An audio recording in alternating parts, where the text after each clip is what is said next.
Hey, what's up, everybody? Welcome to another episode of Hit the Sled. Before we get started on this episode, I want to tell you, hey, follow me on YouTube. I got my YouTube channel, Hit the Sled, where you currently watching it at. Also, I'm on Instagram, I'm on Twitter, and not only that, I'm on Facebook as well, and TikTok, and Twitch. So I'm on all the social media websites. But before we get started on this national championship preview, I want to say thank you for watching my video. But not only that, leave a comment, like the videos, leave a comment. Let me know what you think of the videos. I truly appreciate it. That being said, on this preview of the national championship game between my Michigan Wolverines and the Washington Huskies, hey, man, you got to first start with the coaches when you talk about this game. A lot of people don't know the Washington. Where did this coach come from? Kellen DeBoer. Where did he come from? What type of coach is he? Hey, I'm gonna tell y'all something, man. Kellen DeBoer is a very good coach. He's very good. He's considered a builder. He was at Indiana. He was the offensive coordinator in Indiana. If you go back, if you're a college football watcher, if you go back a couple years, when Indiana had that very good season that earned the coach at the time, Tom Allen, who just got fired this past offseason, his contract extension, Kellen DeBoer was the offensive coordinator. Indiana had a great season. Kellen DeBoer was the offensive coordinator. Michael Penix was the quarterback. So it's no mistake that Kellen DeBoer and Michael Penix are doing what they're doing together right now at Washington. It's just in a different place. Because when he was at Indiana, they were doing their thing as well. So Kellen DeBoer, he was the offensive coordinator in Indiana. Let me give you a little background on him. He was the offensive coordinator in Indiana. He left Indiana to become the head coach at Fresno State. He was there for 2 seasons. He did a good job. And after 2 seasons, he left to become the head coach at Washington. He's considered a builder. He's considered a guy that can take a program and slowly build it up. He gets to Washington, and also he gets his old quarterback, Michael Penix. The first season, he goes 10-2. This season, they go undefeated. And now they're playing for the national championship. So he slowly has gotten Washington to where they need to be. If folks don't understand about Washington is a program where in the early 90s, they were the standard. They had a head coach by the name of Don James, a D lineman named Steve Emtman. Man, they were good. Brock Hurd, that's the TV commentator now. He was a quarterback there. Mark Brunell was a quarterback at Washington. Marcus Tuilasopo, he was at Washington. Washington had Napoleon Kaufman. Man, Washington had talent. I'm gonna tell you, Washington back in the day, they had talent. Up there in Seattle, man, them people there, when you go up there, it was a problem. They used to play on that AstroTurf. Man, they were a problem. They were a good team. And he slowly has built them back up. He's doing an excellent job. He's done an excellent job. So people got to, hey, Kellen DeBoer, that coach, he's very good. He's excellent. So credit to him, as a coach. Now, as far as our coach, Jim Harbaugh, we all know about Jim. Everybody know a lot about Jim, but man, Jim 10-year at Michigan, man, it's a 10-year 2 stints. It's a 2 stint tenure. When Jim first got there, man, it's a pre-COVID Jim and it's a after COVID Jim. And when Jim got there, Jim used to win. He got there, he immediately turned around. We first season, I remember we lost the Michigan State, a heartbreaking loss. First game, we lose to Utah. That was a tough grind. They had the Michigan State game won. Lose it on that drop punt. The guy picks it up and runs it back in for Michigan State. Lose that one. He get to the Buckeyes. Joey Bosa and them boys. Man, they punished us. We wasn't ready. Urban Meyer. He come out there, we wasn't ready for that. We weren't ready at all. He come out there, man, they handed to us. But then we go to the bowl game, we beat Florida. Win 10 games. Hey, man, we were happy. We were happy. Man, we on our way. But what happened was, as time went on, Jim was winning, but he couldn't beat Ohio State. Matter of fact, they would get demolished. We did have that game the next season where we go to Columbus, the overtime game. Man, that won the first down. 4th and 1, Urban and them go for it. JT Bird, he was short. They gave it to him, man, and I believe the next play, Curtis Samuel runs it in. That play was so pivotal, it changed the projection as to how Michigan was going about, how Michigan went about doing things. Because we were loaded that year. We did have a squad. Jim had a veteran squad. Man, they were loaded.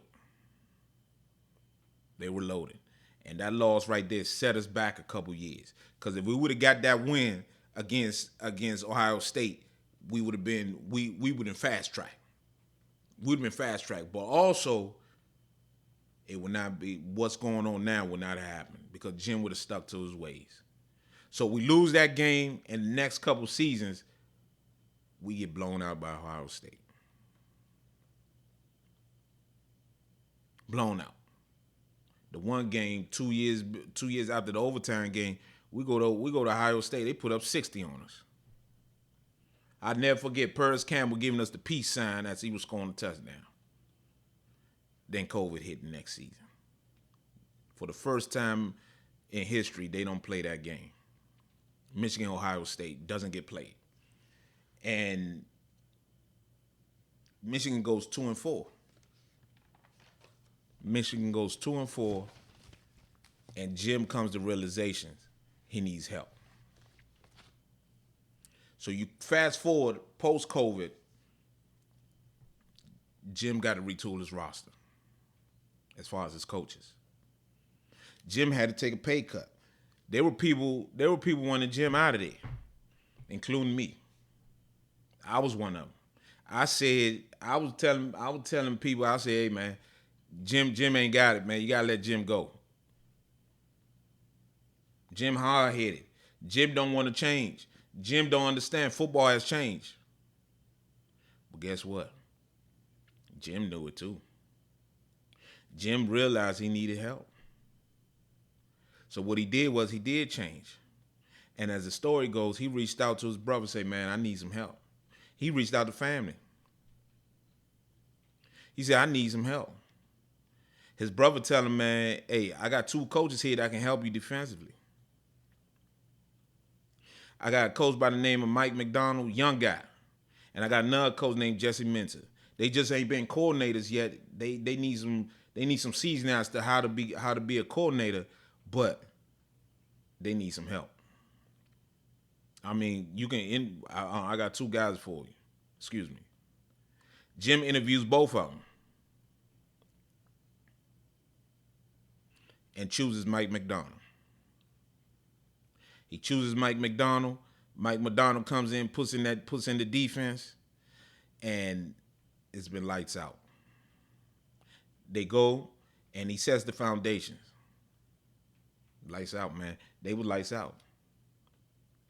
But Jim don't stop there with the defensive coordinator. Jim says, also, I need help relating to these players. So what he does is he comes not too far from here.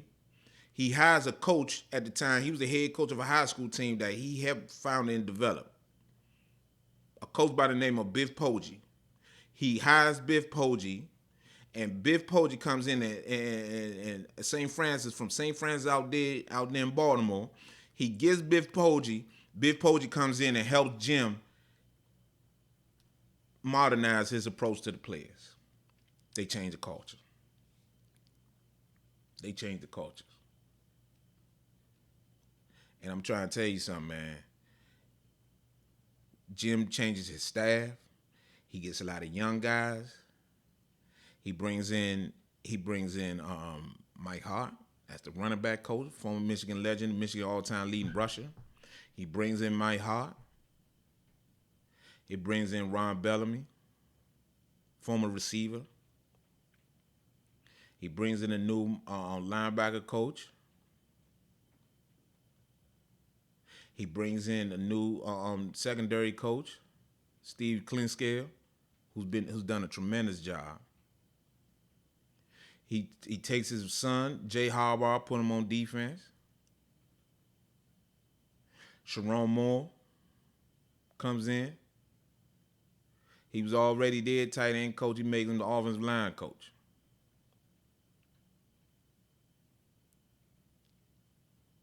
Man, Jim changes the whole system around.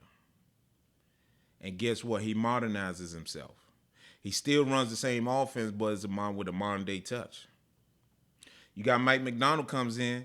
They go on to have a great season, win the Big Ten after close to 20 years, and then after 15 years, I should say, and they go to the college football playoff. They get beat by Georgia. Georgia had a tremendous squad that year.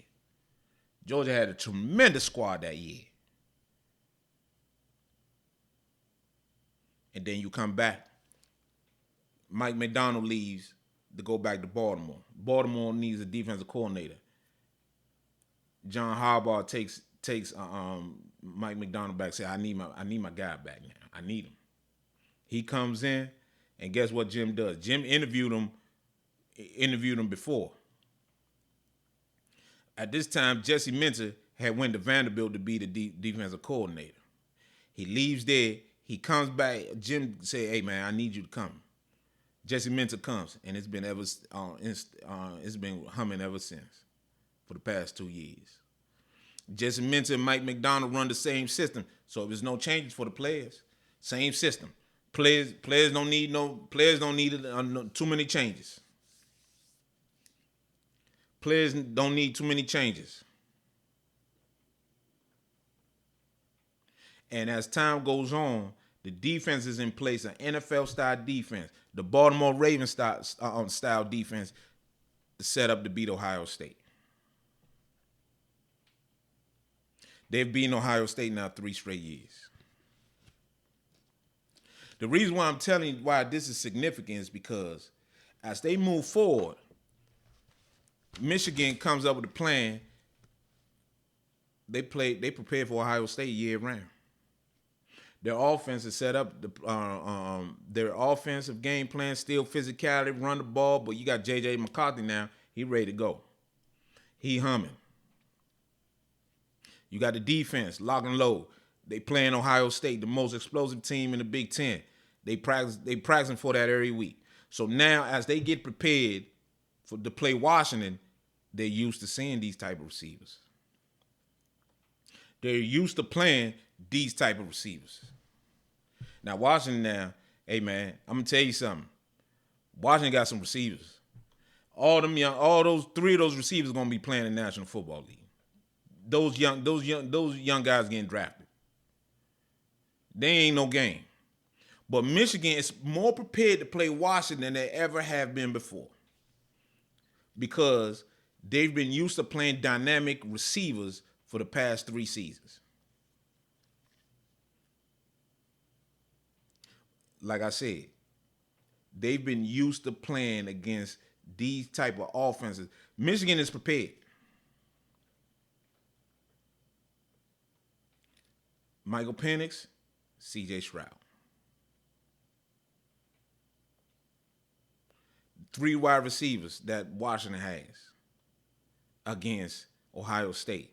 Ohio State, the last 3 seasons, have had Garrett Wilson, who's a beast with the Jets, Chris Olave, who's a beast for the Saints, Jackson Smith-Njigba, who's a beast for Seattle.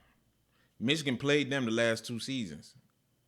And then this year, you had Marvin Harrison, Fleming, BK, and all them boys. Hey, man, they used to it. All 3 of them getting drafted with Junior Fleming. Fleming he transferred to Penn State.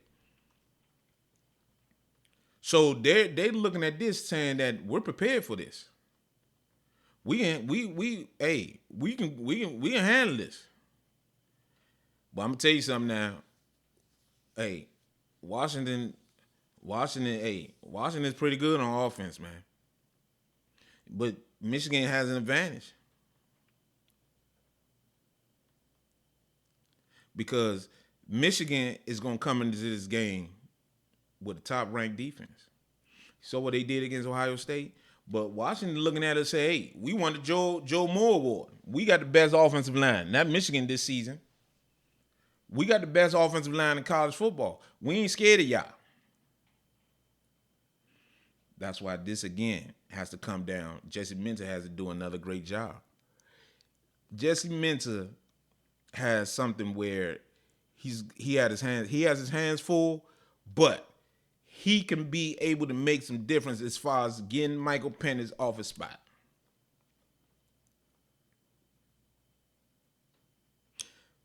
Washington has only given up 11 sacks all season.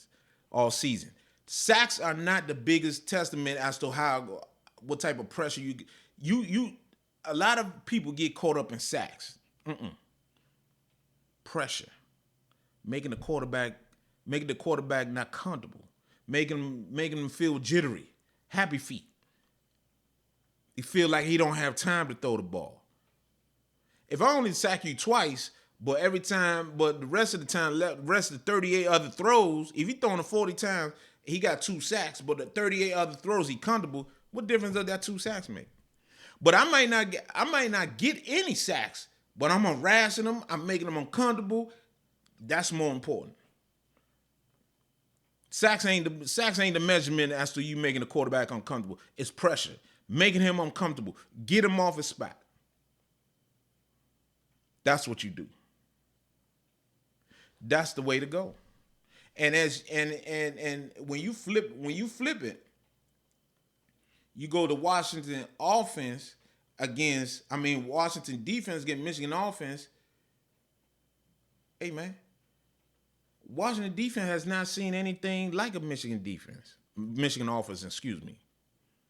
You look at Washington's schedule, you got Boise State, they don't do nothing like Michigan. Tulsa, nothing like Michigan. Michigan State, nothing like Michigan. Cal, nothing like Michigan. Arizona, nothing like Michigan. Oregon, nothing like Michigan. Arizona State, nothing like Michigan. Maybe Stanford a little bit, but David Shaw is gone. But they got some remnants of what the old David Shaw offense was. USC, nothing like Michigan. Utah, nothing like Michigan. Oregon State. So Michigan, I believe, has an advantage there. But Washington's formidable as well. They got a defensive line. Them people ain't get hit by accident. They can play. And if you keep looking at the strategy for Michigan, you got to slow this game down. You got to make this game an NFL game.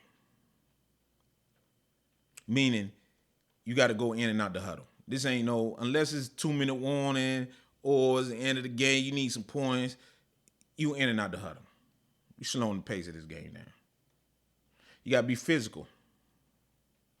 You got to make Michael Penix move.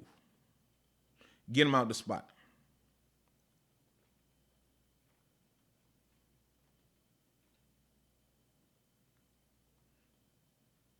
You got to attack the pass protection.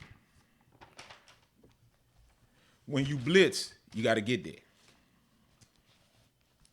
You got to slow this game down to make this game an NFL possession game instead of a college football game when you got close to 100 plays on offense.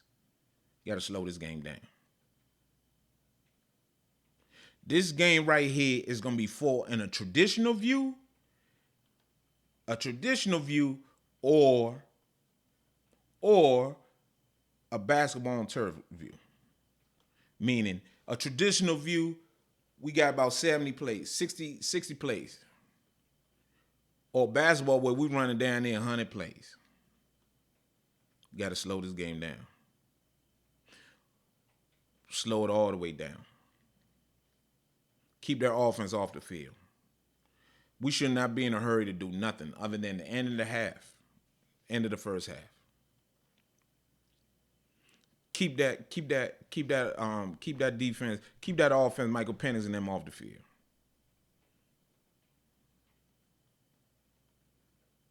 One of the other keys to Michigan winning this game is stop Washington from starting fast. Every game you watch Washington, they come out the gate. Boom, boom, boom, boom, boom. Touchdown. Sam nothing. They off the top. Sam nothing. Man, what's going on? You got to prevent them from starting fast. Get them not to be playing in such a hurry. Slow them down. And for Washington, for them to win this game, Michael Penix got to have another great game. But Michigan got to just make him have an average game. Not a great game. Against Texas, he had a great game.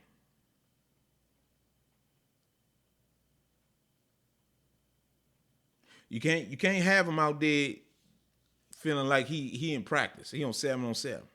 That's how I felt like in Texas. Like he was playing 7-on-7. One of the other keys to this game is J.J. McCarthy does not have to play great for Michigan to win. Michael Penix does. Michigan does not need J.J. McCarthy to be the MVP for them to win this game. All he has to do is just play football. Do what he do. And they can win. Washington, on the other hand, if Michael Penix is not the MVP of this game, they will not win. He has to be the MVP. He has to be the MVP. So, man, this right here is gonna be a great game. I'm wishing everybody everybody luck. A lot of these guys out here gonna be playing the National Football League injury free. I want these guys, man, to have a good game, but I'm picking my Michigan Wolverines to win the national championship. We're gonna win that thing. We're gonna win the national championship for the first time since 1997. We're gonna be national champions, man.